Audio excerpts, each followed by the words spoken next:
Well, hey everyone, welcome back to the Social Media Church podcast. I'm your host, Aaron Magnuson, joined today by somebody I just met. I've followed for a long time, but just met, really excited to interview them. And they're also going to be one of the contributing speakers at our conference, our first ever Social Media Church conference. We are really excited to have Seth Muse on the podcast. Seth joining us from Texas. Welcome. Hey, thanks for having me, Aaron. I really appreciate it, man. I'm a longtime listener to this podcast. This is a real treat for me to be able to come on. Yes, and we're really glad to have you. We're really glad to have you contributing to our first ever Social Media Church conference. And if you haven't seen anything about that, you can head to socialmedia.church/conference and find out everything that we have going on. We've been running this podcast for a long time, and Seth has actually been running his podcast. We were just talking about it for a long time as well. Back in 2014, he launched the Seminary of Hard Knocks podcast, and he just continued to make content. And so for us, we felt like, man, this is a natural time where we need to compile all of the years that we've been running our podcast and make a conference out of it. So we're really excited to give that to you. Seth is contributing to the first ever podcast, but we want to talk about everything that's going on in Seth's world. And if you haven't met him, like myself, I want to introduce you to him and just kind of hear all the things that he has going on, the things that he's working on, the ways that he's benefiting the church and his team. I'm just excited for you to hear what he founded. Really cool things that are happening in the church, new concepts that we've never thought about before, and new lenses that we're looking at just the church team and the ministry team through. So Seth, do you want to just maybe introduce yourself, let them know a little bit about your journey in ministry, all the things you've done, and then let's talk about what you're currently doing. Sure. Yeah. I've been in ministry for about 20 years now, Wow. working in the church space, and just recently struck out on my own to start my own company to help the church. Yes. And I was a youth pastor for like 17 years, and then I was in communications for about 5, and then just kind of branched off from there into what we're doing now. And I went to What was that transition like from youth ministry to communicate? How did that happen? Oh man, well, it's like when you're in youth ministry, you got to stay up on all the cutting edge stuff. So you kind of Yes. feel the culture hitting you all the time because you're dealing with students. And so I was always like, oh, there's a new platform called Instagram. We got to check that Yes. out. There's a new platform called Facebook or YouTube when those came out. I've been doing this for a while. And so trying to stay like, where are my kids talking and where can I get at them when I don't have to leave my office? So it was Yes. always a draw for me. And then I was always like making the graphics and editing the videos and Right. doing that sort of stuff anyway.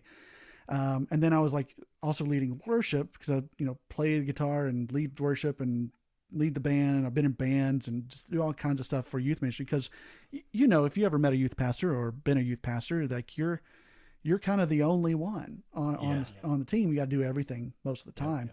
Unless you're fortunate enough to have staff and interns or, Yes. assistants or somebody helping you out, volunteers. But you just kind of pick all that up. And then later in life, as you go, I'm kind of done being a youth pastor. Yep. What started to happen was I just was like, I really enjoy this side of things. And I see the church needing more digital strategy. I need more social media. We need to kind of know what we're doing on social. It can't just be about, Totally. some of the stuff we were posting, like, hey, come to this thing, or look what this Yes. kid ate in our service last night, whatever Totally. it was. So we were, it just kind of became a thing. I started noticing that, in fact, one of our other speakers at the conference, Dave Shrine, a big influence on my life. I discovered his Church Marketing Sucks podcast Yes. and started listening to that. And I was like, wait, people do this only this, like digital Right. communication type stuff for a living? Yeah. And churches were starting to hire for it. So I actually left the church for about a year and jumped into marketing in the secular world, and was a marketing manager for a small acrylic company, and just kind of Wow, cut that's my teeth awesome. there while I was You want to developing. give him a shout out, Seth? You want to give him a shout out? Yeah. Hey, what's up? Wong Acrylic, Nice. Wong Acrylic based in Taiwan. I got to travel to Taiwan. It was great. Wow, that's New incredible. York, and do shows and things like that where we just look at our fine acrylics. Wow, that's incredible. But you learned about digital marketing through that experience. And that makes perfect sense what you're saying about youth ministry. You're doing all this stuff online, you're exploring the new platforms, and really this digital age came in, and oh man, we can't just communicate in our buildings and via print. Like there's this whole new digital space Right. that a lot of church communications at that time didn't have the understanding of how do we actually talk in these spaces. And so that is actually more of a natural transition than what I would have thought. So you left the church for a year, and then how did you get back into the church? Man, I always intended, I think, to come back into the church. I needed some experience Yes. in marketing.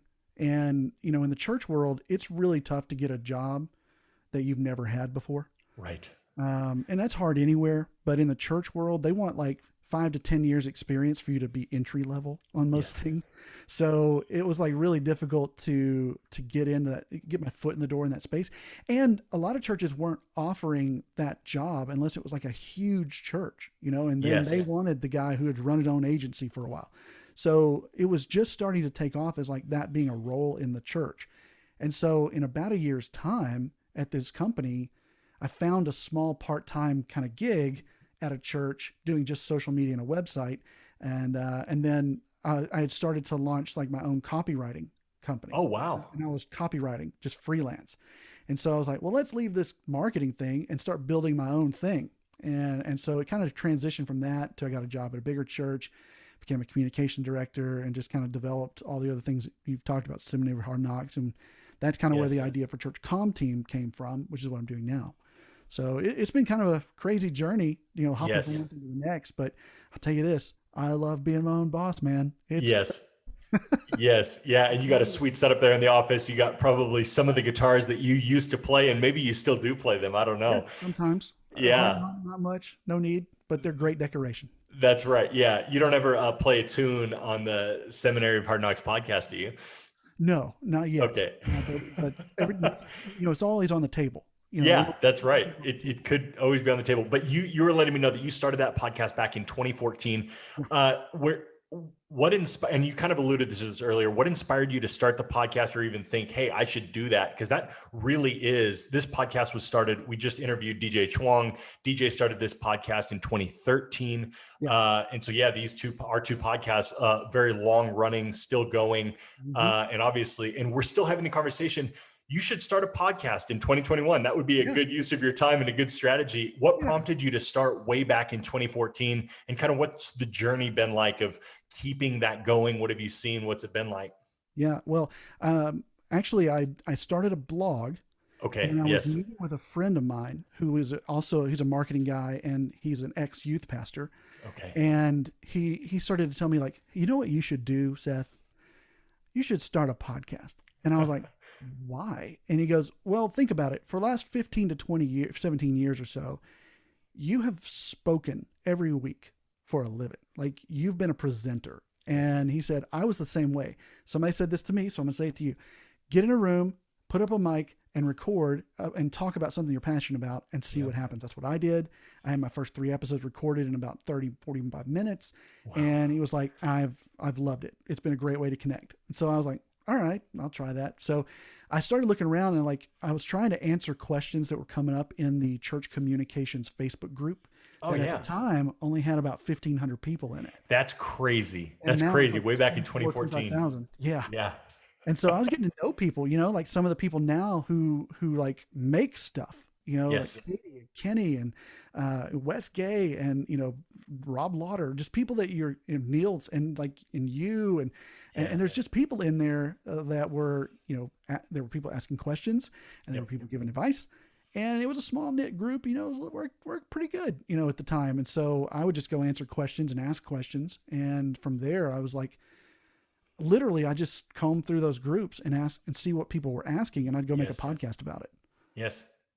Because you had the experience, you had the answers, you knew you knew what was going on, or at least had something to contribute to the conversation. And that's incredible. And I honestly sometimes just share what somebody else had said. Like, hey, here's what I read or saw in this podcast, and here talking about this topic, whatever it was. So maybe this will work for you. And just started building an email list and building up the podcast and the blog, and just kind of went up from there.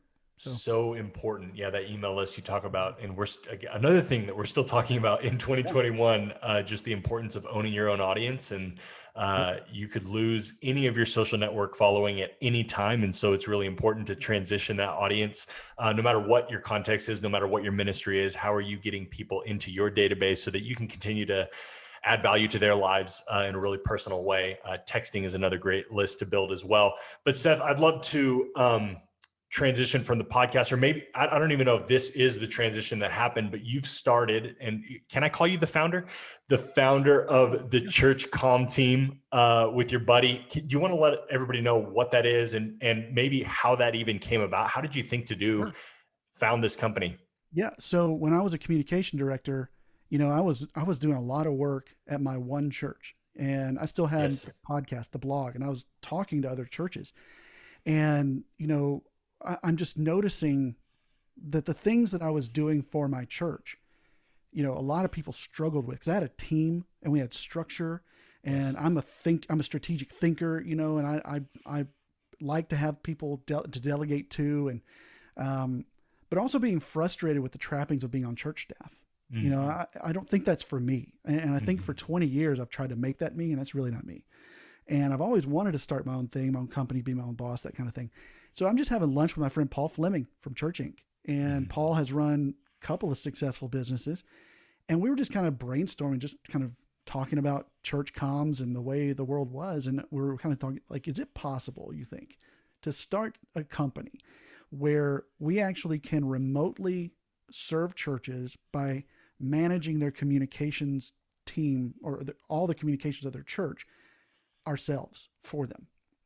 Like, could we create a team? Could we use contract workers? Could we build a staff and really give value to the churches that we serve, and actually take some of that off their plate and give them like this team of professionals to work with that they couldn't afford to hire on site? And we kind of did some research. We tried a few things. We got one client real early, and they were like, "We like this idea. We know you're experimenting, so let's try it." And thankfully, that's Oasis Church in Florida. Thank God for them. Nice. They signed on early with us, and they've been through a lot of iterations of what we do, and have been, beneficiaries of that. We charge them the least out of all of our clients because they're our first, So, but it just became this thing. We were like, yes, we can do this. And so then when I left the church job to jump out into this, that was in 2019, November of 2019. And so I'm like, let's leave the salaried job with benefits, and go out and start my own company. And then COVID. And Yes. Like, what a time to transition, man. But our particular business model works in this kind of environment, and it really did serve. And as we grew and got more clients, which we call them partners, because we are a partner in ministry. Yeah. And that is an important distinction. Do you want to, while we're here, do you want to drill down on that for a second? Because a lot of the number one, I would imagine, because I've heard this, I would imagine some of our listeners, if not a lot of our listeners right now, are like, well, how the problem with remote work is they're not, you hear it, I think they're saying the same thing, but they either say, they're not at the physical building, and so that creates limitations, or B, because they're not at the physical location, they're not a part of the team, or they're not bought into the vision, and they don't maybe understand our DNA. And so hiring out a different organization to do every communication that's such an intimate part of the church, we just don't feel comfortable doing that. So I'd love to hear your response to that. And you partly answer that by saying we call them partners. Yeah. And we do. We don't view ourselves as an agency. We do perform agency work. Like, we'll get your social media strategy going. We'll help you with the design. We'll do website updates. Whatever. But the thing that makes us very different is that we are very personal. I meet personally with our clients for an hour every week. We talk through every strategy. I mean, we're interacting with our clients through Slack and Monday.com as our project management, just about every day. Totally. They know us. They can talk to us. They can actually see us face to face via Zoom. And 2020 really showed us what we could do with Zoom, and what also the limitations of Zoom. But we learned that there's a lot we could do remotely through Zoom meetings. And so we schedule Zoom meetings once a week. They're the same time every week with each client. We put them on a schedule. I talk strategy with them. We joke, we laugh. I get to know them. I feel, and I think they do too, that I and our project manager, usually for each site, is part of their team. And so we are actually intimately connected. You said the word yourself, intimately connected with their staff in a way that feels like we're on their team. Totally. They know us, we know them. it's not like you just upload something to a project management tool like Monday, and some faceless person responds and tries to figure out what you want, and then they try to send something back. That's a great service. And I have friends that are doing that. But for us, we wanted to be involved in the actual DNA of what you're doing as a church. Yes. So what we do is we focus on two types of communications, internal and external. External communication is all the stuff I mentioned, right? It's the social media, all the stuff that goes out. We make all that. We do all that. Yes. And depending on your package, your plan you get with us is how much of that you get. We also have a dedicated site project manager for each church. You get your own project manager, and depending on how high up you go on the list there, you might get your own developer and your own other stuff. But I'm the chief strategist right now, so I meet with all these churches, and what we also help with is the internal communications, and that is, you and I both go to the conferences, and we come back, and we're like excited, and we remember what it's like to be on staff to go, here's what we're going to do, 1, 2, 3, and then have your leadership go, no, we don't need to do that. What is that? I don't even know what that is. There's a gap there. Yep. And so we help not only with your process and getting you organized with, forms and requests and all that stuff internally for your communications team. But where Paul really comes in and helps is he's been a senior pastor and a church planter. So he coaches your executive pastor or your senior pastor. And that's part of the agreement, is that you work with Paul and he helps them learn how to delegate, how to use a comms team, how to understand the world digitally, and helps them kind of understand what the communications team is really talking about and see how to work together to achieve goals. Yes. And that is something that we really wanted to start Church Comm Team because of. Yes, we could have been an agency and just do all this stuff for people. But the real issue that we're trying to take to task is this gap between an aging pastorate that kind of isn't native to social, to digital, understanding how to leverage that through the young people that find themselves, or maybe not young people, but just digitally minded people that are in the comm space, and bridge that gap between them so that we're doing the same stuff stronger for the kingdom in your church with digital tools, because that's the issue. That's right. Yeah. So you guys are simultaneously doing what the communications department should be doing, communicating over the best practices. There's a comprehensive digital strategy and communication strategy. You're simultaneously doing that, as well as advocating for the work you do with another arm that is helping the senior leadership, the executive leadership, whatever the context is at your church, to get on board, to understand it, so that they have peace of mind, ultimately making this whole thing move a lot more cohesively, which is so important. And often, where, at least on the communications end of church, in the innovation end of church, usually gets stuck because there's a lack of understanding, which creates maybe a lack of trust. And then it goes from there. That's really incredible. So how long have you guys been doing this? Since November 2019. November 2019, it all started. We picked up our first client, like I told you, Oasis Church. Yes. I believe that was January 2020. Wow. So, what a time. What a time to have done that. And we started, well, it might have been like February or March. It might have been February or March of 2020. I think it was right around then. Wow. And so right as we pick them up, it's like coming up on Easter and coming up on a worldwide death virus. Yes. And everything's going to shut down. Yes.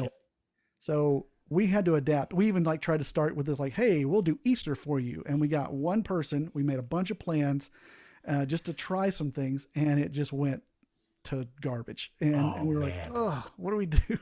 So we've had to adjust on the move pretty much from the beginning. And that's one of the good things about being a startup, is you can be flexible.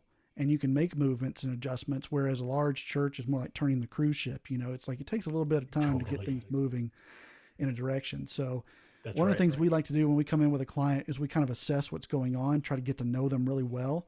And then we go, well, here's some things that we're going to do regardless of what's going on. We're going to add you to Monday.com because we use automations and all kinds of stuff in there that really make things easy. And we're going to give you a form for people to fill out. And then we actually meet with your staff via Zoom, or if I can do it in person, we'll do that. We'll fly out there, and they'll have to fly us out. But if we do Zoom, we're fine with that. And we just kind of go, hey, here's why we're doing this. Here's what we're going to be doing. And here's all we expect of you. Yep. And it really does help get the whole process started to get everybody on the same page. Before that, we've already met with the leader, senior Right. pastor, and the comms team, and talked through here's what we expect of you and all that, and they agree to it. They sign it in the contract. So it's a little bit of a process, but we Yeah. understand like you can't just hire us and then start getting stuff. It's like Right. let's get the system going right. Yeah, that's right. Yeah, the We've got- system, you can't put the cart before the horse, right? And a lot of times when we're creating digital strategies or we're creating just communication strategies in general, we have to communicate all this stuff, and then it's just kind of firing from the hip, and it's not, one, it's not sustainable, and two, it's not effective. yeah, And so the wisdom of, hey, we know that there's a lot of things that need to be communicated. Let's create the structure, the foundation, the building, and then we'll be able to pour all of these things that you want to communicate on top of that, and it'll flow out really nicely. And I know that this digital strategy I don't want to talk about what you're going to talk about at the conference, but I want to do two things as we kind of wrap up this podcast. I want to hear a little, just maybe like the trailer version of what you're excited to talk about. And then maybe if you have, learn this new term, a free game for people who are trying to just better understand church communications. Maybe they are a church communicator and want to get better in this space. Just maybe some free game that you could lay on them. So let's start with what you're going to talk about at the conference. sure. At the conference, I'm going to be discussing how to integrate your entire vertical strategy with your leadership team, and that is how to put what you're talking about as a sermon series into one place with what's going to be announced, what's going to go out in your video announcements, what's going to be on Wow. stage announcements, what's going to be on your posters, what's going to be handed out at the kiosk, what's going to be handed out, all that in one place so that you can understand and then use that to plan things like emails and social media and all the other things Wow. that are coming up, so that at a glance you can have that open. I'll walk you through how to create that, and actually have a template that I'll give away at the conference that you Ooh. start with, that you could tweak and turn into your own thing, because this is what we do for our clients. It's like one of the first things we try to get them to do, because once they Yes. get on this and they start bringing that to meetings to fill out and to work through, everybody suddenly knows what's going on. Yes. And there's no surprises. And you don't find Yes. out, oh, I'm leading a Bible study this next week. I just found out about it when the pastor said it on the stage. Right. We try to eliminate that because nobody likes that. No. But major messaging calendars are super important. And I'll be talking about how to do that, plus a little bit on how to plan social in 30 minutes for a month. And Wow. turning things that are typically boring old event posts into things that are engaging. So Yes. we're going to kind of hit a little bit of all that in there, but That's yeah, incredible and so needed. And working in a church, I know how valuable this is, and a lot of work that our communications department has put in to get these things in place just for the benefit of everybody else who is on staff, who's also communicating on their social channels. And it really just helps right. streamline the thing. So that's really great and exciting, and a free resource already. The Yeah. value is just increasing, Seth. So thankful for you to be here. But do you have, as we wrap up, any kind of words, free game that you would give to a communications department leader or just department as they think about the future and 2021 Yeah. communications? It's weird, but the phrase that I'm learning in my own company that I'm trying to pass on to churches, Yes. that I also struggled with when I was a communication director, is slow down to go faster. Hmm. And the concept of that is like a major messaging calendar. You're like, oh my gosh, this is so much extra work I have to do. And what you don't realize is if you take an hour and set this thing up, and then you take an hour once a month to plan what's coming up, it will change how fast you do everything else and turn the 5 things you might be able to do a day into 12 things you can do a day, Yes. because you've learned how to do this. And it also, Paul really focuses heavy on like delegation and learning to do that. And that's something else I'm learning, but it's slow down, talk to your people about what they need to do and resource them. And then you actually maximize what you can do, Wow. and multiply what you can do. And so with communication directors, we're always in fire drill mode, and it's always because there's Yes. somebody coming in last minute and you're asking for this thing last minute. And if we just stop for a second and think and ask them to walk through some steps, they may not like doing that, but if we can train our staff to do that, train ourselves to do that, we actually find out that we're doing monumentally more Yes. for what we're trying to get done with fewer people and less money. Yeah. and it's actually beneficial for churches to slow down. I think the church values speed Yes. as like this indicator of quality, or like of what am I looking for? Efficiency, Yes. or power, or goodness. I don't know how to describe it, but I've been Yep. in churches where, because you move fast, they think Yes. that's good. Yes. But when you move fast, you often make a lot of mistakes, and you That's right. miss things that you could do that will be better. And so when you plan out ahead, communicators really know this. You plan out ahead and think through it, you get better stuff. But you Of can course. also increase what you do by doing that. And so slowing down to go faster is kind of the mantra that really everything I've talked about here. The vertical strategy, or even building church comm team, Yes. we could have launched with that first client in March of 2020 and gone, let's advertise, let's go. But Yes. we discovered we had some gaps in our process along the way. We discovered we needed certain personnel to scale. We discovered that some of our processes we needed to get rid of. We just realized we didn't have a proofing process before we hand stuff to the client. And so we increased, Right. we did that, actually slowing us down. Yes. But then we give the client a better product, and there's fewer revisions. Yes. We're actually going faster. Yes. And Slow down to speed up. so it's, Seth, yeah. good stuff. Love that. Thank you so much for being on, Seth. How can people connect with you? To the best place to connect with your podcast, to connect with, maybe they want to check out the church comm team and see about resourcing their church in that way. Actually, let me pause here and the last thing. This is the PS at the end of the Okay. email here. I'd love for you to just maybe one last time. We're talking to predominantly pastors on this podcast, church leaders, lots of people with varying sizes of churches and varying sizes of resources. What would you say to them about just entertaining the idea of, you don't necessarily have to hire a staff member on your team? You could Yeah. contract this out. Just kind of one last pitch for the church comm team. Right. I'm glad you brought that up, because that's honestly the biggest selling point of church comm team. At our highest tier of price per month, Yes. where you get basically everything we do, for less than that is less than the price of one full-time employee, Yes. and per year. And so you will get an entire team of pros to handle communications for less than the price of one full-time employee. And Yes. that's not even including insurance benefits. Right. That's not even including like laptops and gear and office space. Office space. Yeah. And then you think about somebody on staff, all the time you spend with drop-by meetings and meetings that you're in, and Yes. going to lunch, and just kind of all these other things that you're doing, or even just wasted time that's there on staff, messing around, having fun together. Yeah. We have fun on our own. We have fun together, and we have fun Yes. when we meet with you, but otherwise we're working. So you don't have all that with us. There's no overhead with us. It's just complete money towards the work, and you get this team of people that kind of have proven they know what they're doing, Yes. to build graphics for you and do web updates, and help you with your strategy. So we customize for every church and try to make it personal, but man, you can't beat that bottom line.